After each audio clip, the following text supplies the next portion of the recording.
गुरु ब्रह्मा गुरु विष्णु गुरुदेव महेश्वर गुरु साक्षात् परम ब्रह्म तस्मै श्री गुरवे नमः। नमस्कार आमार सकल दर्शक बंधुदेर आमार चैनेलेर आरो एकटी नतून पर्वे आपनादेर सकलके स्वागत जानाई। आशा करछि आपनारा ईश्वरेर आशीर्वादे भालो आछेन, आमिओ बेश भालो आछि। এবছর অর্থাৎ 2024-এ গুরু পূর্ণিমা কত তারিখে পড়েছে? 20 জুলাই নাকি 21শে জুলাই? এই দিন কি করা উচিত, কি করা উচিত নয়, কখন উপবাস রাখবেন, কখন গঙ্গা স্নান করবেন ইত্যাদি বিস্তারিত তথ্য আপনাদের সামনে এই ভিডিওর মাধ্যমে তুলে ধরব। আপনাদের কাছে অনুরোধ রইল পুরো ভিডিওটি প্রথম থেকে শেষ অবধি দেখার। হিন্দু ধর্মে গুরুস্থান ঈশ্বরের সমান। প্রতি বছর আষাঢ় পূর্ণিমায় দিনটি গুরু পূর্ণিমা হিসাবে পালিত হয়। ভগবানের রূপে গুরুকে সম্মান, পুজো এবং গুরুত্ব দেওয়ার জন্য। আষাঢ় মাসের শুক্লপক্ষের পূর্ণিমা এই তিথিটিকে আষাঢ় পূর্ণিমা বলা হয়। এই তিথিতে জন্মগ্রহণ করেছিলেন বেদব্যাস, তাই এটি ব্যাস জয়ন্তী হিসাবেও পরিচিত। গুরু পূর্ণিমা পূজার্চনা ব্রত করলে ব্যক্তির জীবন সুখ ও সমৃদ্ধিতে ভরে ওঠে। এই তিথিতে গুরু আরাধনায় মাহাত্ম্য রয়েছে, তবে এবছর গুরু পূর্ণিমার তারিখ নিয়ে কিছুটা বিভ্রান্তি রয়েছে। কোন দিন গুরু পূর্ণিমা, কি এই তিথির মাহাত্ম্য, তা নিয়ে বিস্তারিতভাবে আলোচনা করব এখন এই ভিডিওর মাধ্যমে।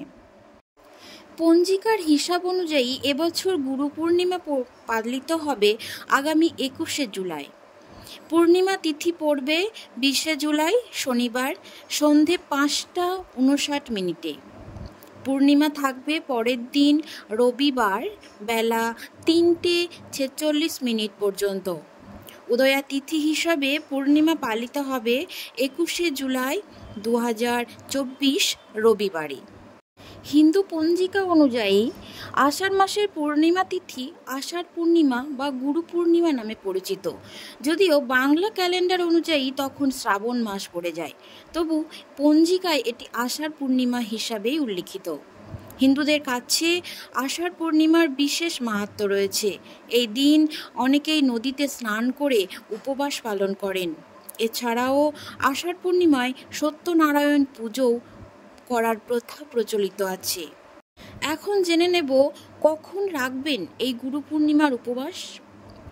21শে জুলাই পঞ্জিকা অনুসারে গুরু পূর্ণিমা হলেও পূর্ণিমার উপবাস রাখতে হবে 20শে জুলাইতে, কারণ সেদিন সন্ধ্যাবেলা আকাশে উঠবে পূর্ণিমার চাঁদ। পরের দিন 21শে জুলাই যখন চাঁদ উঠবে তখন শ্রাবণ মাসের কৃষ্ণপক্ষের প্রতিপদ তিথি পড়ে যাবে। তাই 20শে জুলাইতেই পূর্ণিমার উপবাস রাখতে হবে। এবার জেনে নেব গুরু পূর্ণিমায় চন্দ্রোদয়ের সময় কখন। গুরু পূর্ণিমা বা আষাঢ় পূর্ণিমার চাঁদ উঠবে 20শে জুলাই সন্ধ্যা 6টা 47। যারা পূর্ণিমা ব্রত পালন করবেন তারা সন্ধ্যাবেলা চন্দ্রদেবতার পূজা করুন ও অর্ঘ্য নিবেদন করুন। জন্মছকে চন্দ্র দোষ থাকলে আষাঢ় পূর্ণিমা তিথি পালন করলে সেই দোষ কেটে যায়। চন্দ্রদেবতাকে যে অর্ঘ্য নিবেদন করবেন সেখানে থাকতে হবে কাঁচা দুধ, সাদা ফুল এবং অক্ষত চাল। এবার জেনে নেব গুরু পূর্ণিমার দিন কখন গঙ্গা স্নান করা শুভ বলে মনে করা হয়। এবছর গুরু পূর্ণিমা স্নান সারতে হবে 21শে জুলাই রবিবার। এদিন ব্রহ্ম মুহূর্তে স্নান সারতে হবে। গুরু পূর্ণিমায় গঙ্গা স্নান করলে সব পাপ থেকে মুক্তি পাওয়া যায়। এদিন সকাল 5টা 37 মধ্যে স্নান দান সেরে ফেলুন। এবার জেনে নেব গুরু পূর্ণিমায় সর্বার্থ সিদ্ধিযোগ কখন রয়েছে। এবছর গুরু পূর্ণিমা বা আষাঢ় পূর্ণিমায় গঠিত হবে সর্বার্থ সিদ্ধিযোগ। এই শুভ যোগ থাকবে 21শে জুলাই সকাল 5টা 37 থেকে পরের দিন 22শে জুলাই রাত্রি 12টা 14 পর্যন্ত। এই দিন উত্তরা আষাঢ় নক্ষত্র থাকবে সকাল থেকে রাত্রি 12টা 14 পর্যন্ত। এর পাশাপাশি সেই দিন প্রীতি যোগও শুরু হবে রাত্রি 9টা 11 থেকে। এবার জেনে নেব গুরু পূর্ণিমার মাহাত্ম্য কী। পৌরাণিক ধারণা অনুযায়ী এই তিথিতে জন্মগ্রহণ করেছিলেন বেদব্যাস। এই তিথিটি ব্যাস পূর্ণিমা বা ব্যাস জয়ন্তী নামে পরিচিত। এই তিথিতে বেদের বিভাজন করেছিলেন বেদব্যাস। এই তিথিতে গুরু হিসাবে শিষ্যদের দীক্ষা দেন।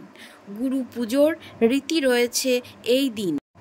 প্রতি বছর আষাঢ় পূর্ণিমায় এই দিনটি গুরু পূর্ণিমা হিসাবে পালিত হয়। ভগবানের রূপে গুরুকে সম্মান, পূজা এবং গুরুত্ব দেওয়ার জন্যই এই পূর্ণিমা তিথিটি পালিত হয়। গুরু পূর্ণিমার দিন সকালে ঘুম থেকে উঠে স্নান সেরে ভগবান শ্রী বিষ্ণু ও বেদের স্রষ্টা বেদব্যাসের পূজা করা উচিত।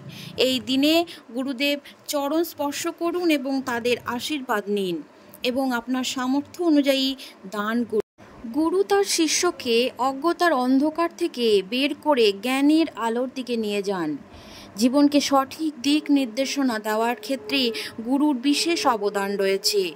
গুরু পূর্ণিমার দিন এই মন্ত্রটি জপ করুন। গুরু ব্রহ্মা গুরু বিষ্ণু গুরুদেব মহেশ্বর গুরু সাক্ষাৎ পরম ব্রহ্ম তস্मै শ্রী গুরবে নমঃ। আরও একটি মন্ত্র জপ করতে পারেন, ওং নমো নারায়ণ নমঃ, ওং নমো ভগবতে বাসুদেবায় নমঃ। গুরুকে উদ্দেশ্য করে এই মন্ত্র পাঠ করুন। তো বন্ধুরা, এই ছিল আজকের ভিডিওটি এখানেই সমাপ্ত করছি। সকলে ভালো থাকুন, সুস্থ থাকুন। ঈশ্বরের আশীর্বাদ আপনাদের সকলের উপর বর্ষিত হোক। রাধে রাধে বন্ধুরা।